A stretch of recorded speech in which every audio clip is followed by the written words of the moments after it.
السلام عليكم خوتي خواتتي مرحبا بكم اليوم خنطيبو زبدة مرحبا يلا. Hey everybody, welcome to a new recipe this week. Today we're going to show you how to make ghee or clarified butter.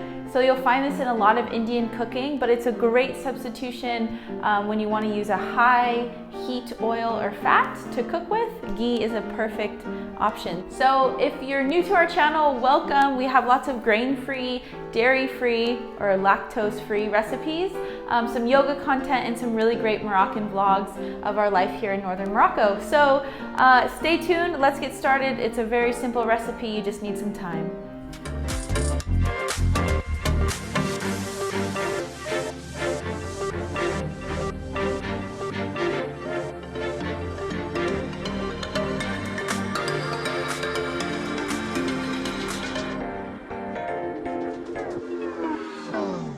Okay, so the only ingredients you need for this recipe today is some grass-fed, really good quality butter. We have about a half a pound, 250 grams of butter today. Feel free to get a whole pound or 500 grams though, make a bit more. You'll get about 2 cups of finished ghee. So today with half of a pound, we're gonna get about 1 cup. So with that, you need a heavy, deep saucepan. Something to strain out the milk solids at the end. This is a nut milk bag. You can use cheesecloth, you could use a really fine strainer. And then I recommend storing it in some glass, a nice clean sanitized glass container. So with that, let's start cooking.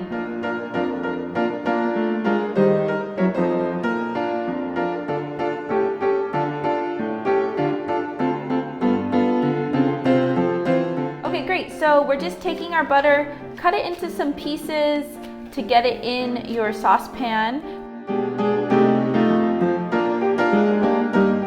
We're going to cook this butter low and slow. So first things first, we're just cutting it into pieces. Again, I cannot stress enough, go to your local dairy or see if you can find some really nice local grass-fed butter. Again, quality over quantity. You really want to find the good stuff here. Okay, so we have our butter in our deep saucepan. We're going to put it not all the way low, but pretty low, and we're going to let it begin to melt. Again, you want a deep saucepan because as you cook your butter and turn it into ghee, it's going to evaporate and it's going to splatter some water. So you just want to have your deep pan here. Again, as it's heating up already, the butter is beginning to melt, and we'll go from there. Now, once all of the butter has melted, we turn it all the way down low and we let the butter simmer. So you're gonna see this whole process is gonna take us about anywhere between 20 to 40 minutes. And what we're gonna do is allow the water to evaporate out. The butter is gonna separate and you're gonna begin to see 3 layers. Now, once you see this middle translucent layer, this is when you know your ghee is really beginning to cook. All the milk solids fall to the bottom, and we'll scoop some of the foam that begins to form off of the top. So stay with us. Again, it's a low and slow process. You just need some time, but it's really worth it. So enjoy. Great, this is the first thing you're gonna begin to see. The butter is simmering, it's on the lowest flame it'll go, and you see it's starting to bubble and foam. Now this means it's evaporating. This is perfect. Let this just happen. We're gonna allow the water to evaporate. We're not gonna worry about scooping off this foam. We're gonna just continue to let it go.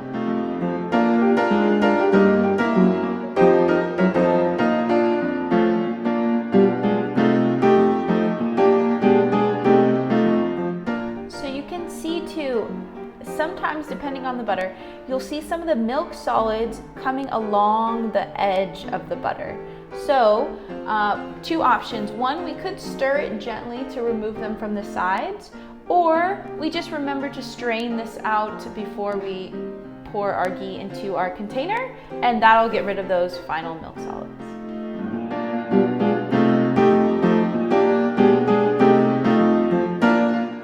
Again, the idea with our ghee is we're removing not only lactose, we're also removing the casein. This is a really great option to use for all of your cooking and your baking recipes. Yeah, so this is looking great. Again, the process will take anywhere between 20 to 40 minutes. I like to spend about 20 minutes in the kitchen, really hover around my ghee, make sure I'm watching it. So as this continues to cook, again, it's going about 5 minutes so far. So pretty soon here, we'll begin to scoop off some of this foam and we'll continue to let it cook. So we've waited a little bit. Now we're gonna begin to take off some of this foam. Again, I don't have the best tool here, but you could use a regular spoon. If you have a slotted spoon, this will be ideal. But let's begin to now remove some of this white foam. I'm gonna get a different spoon.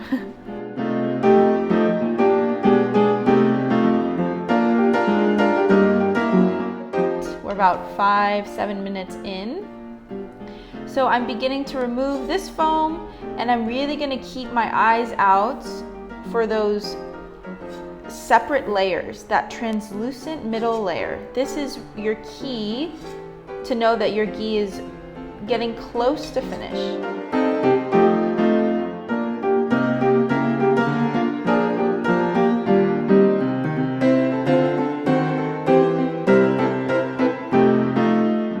You will notice that towards the end of cooking, it'll smell like butterscotch.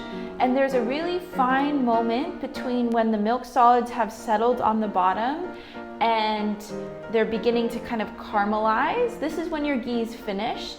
But if you let it go much longer, you're gonna really brown your butter, right? Which isn't a problem, you have browned ghee. And if you let it go even further, this is when you'll burn it. So the technique with the ghee just takes a little bit of practice. Again, it's low and slow. You're not doing anything crazy or complicated. You're just really taking your time. You're watching it separate. You're taking off that top layer after the water has burned off. And yeah, you're just letting it separate and going from there. Okay, so you can see here at the bottom of the pan over there, you see the milk solids. This is great. This is a great sign. Now I don't want to stir it too much. I want to let it keep cooking down. Take off the top layer, let the bottom layer settle. When you have that middle translucent layer, this is when you know you're almost finished and your ghee is cooking down. You're doing a good job.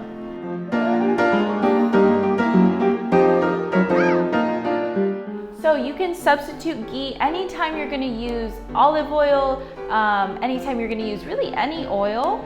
The lovely thing about ghee too is because you're cooking out the milk solids, you're increasing the ghee. So the ghee can withstand really high heats, which is awesome. So roast your vegetables in ghee, cook your eggs in ghee, a nice fried egg. You can definitely use it in baking. We have a really delicious banana bread recipe I'll link up here. If you're not a fan of coconut oil, feel free to substitute ghee. Again, no lactose, no casein, very healthy, and if you've used that local butter, then you're really helping to support a more sustainable environment, right? We're not interested in so much industrial food chain. Local butter, bildi in Morocco, bildi, is going to be much more sustainable in the community, right? We're not sourcing from big, massive companies who are industrializing butter, making dairy products, but we're buying from the local guy, the local woman with their cows, and then we're cooking down this butter to make sure we don't have any lactose. And yeah, it's looking good. So let's take a look. You can hear it beginning to bubble. So this little bit of foam that's at the top, again, I'm gonna scoop this off.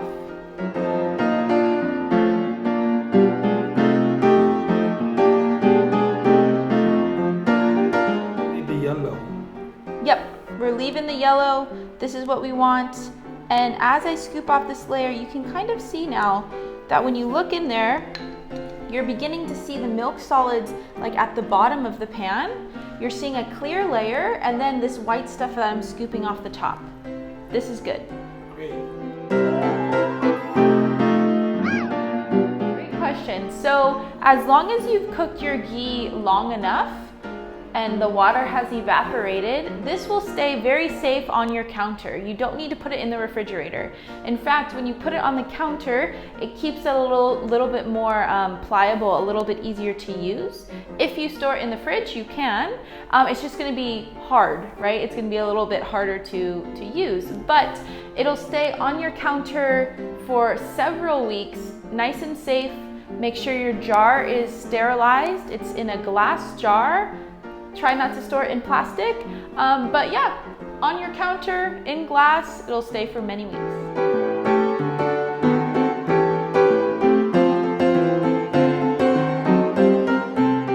Great. As he's scooping off this top layer, wonderful. We can see through that middle layer to the bottom of the pan. Those milk solids are sticking to the bottom. This is exactly what we want.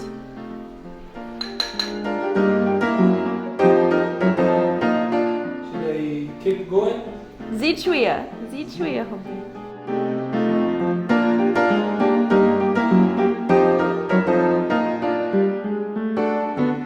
Okay, this is beautiful. We're getting really close to taking it off the heat. Not just yet, but we don't want to burn the milk solids on the bottom of the pan, but we're beginning to really smell this nutty flavor. Yeah, Lokmane?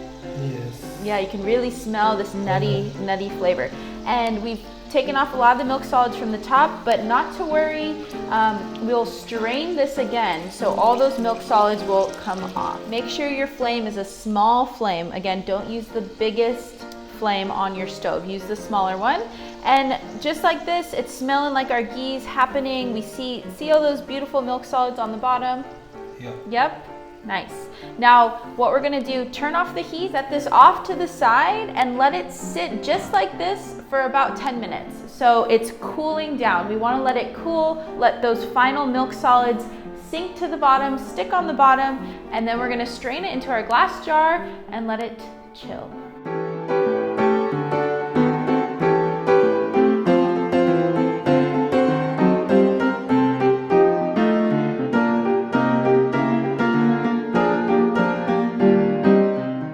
We have our lovely ghee that you saw. The milk solids are at the bottom. The nice ghee has separated. So now we're going to pour this into our glass container. This is a little nut milk bag. It works perfectly. You could use, again, a coffee filter, a couple layers of cheesecloth.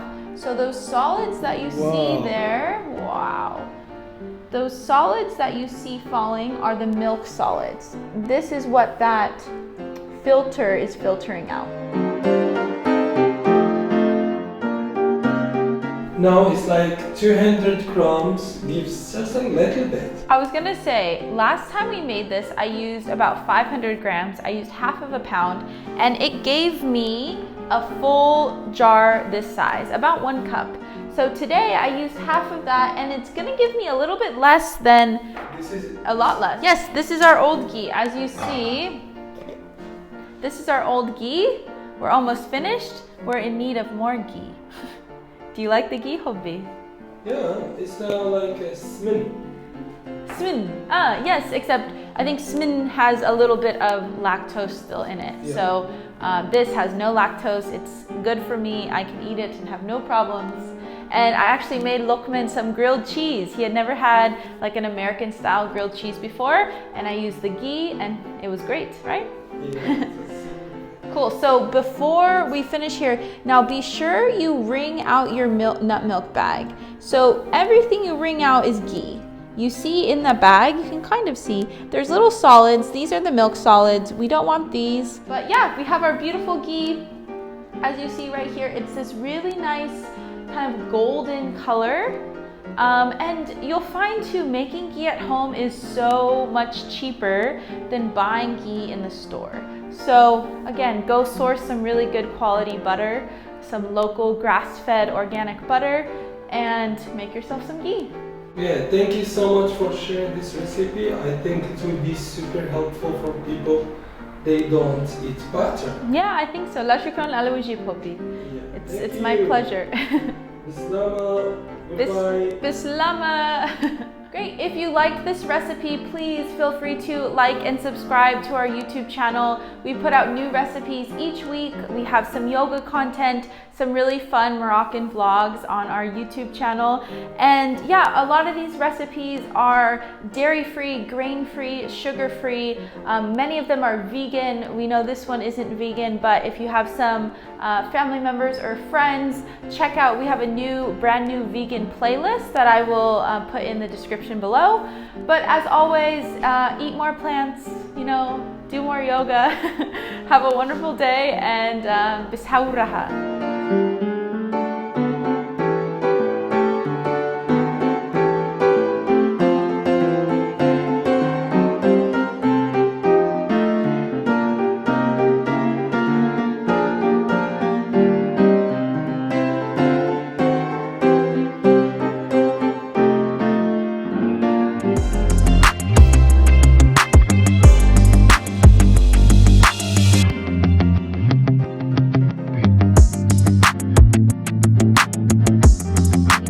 Translucent middle layer, this is when you know the ghee's happening.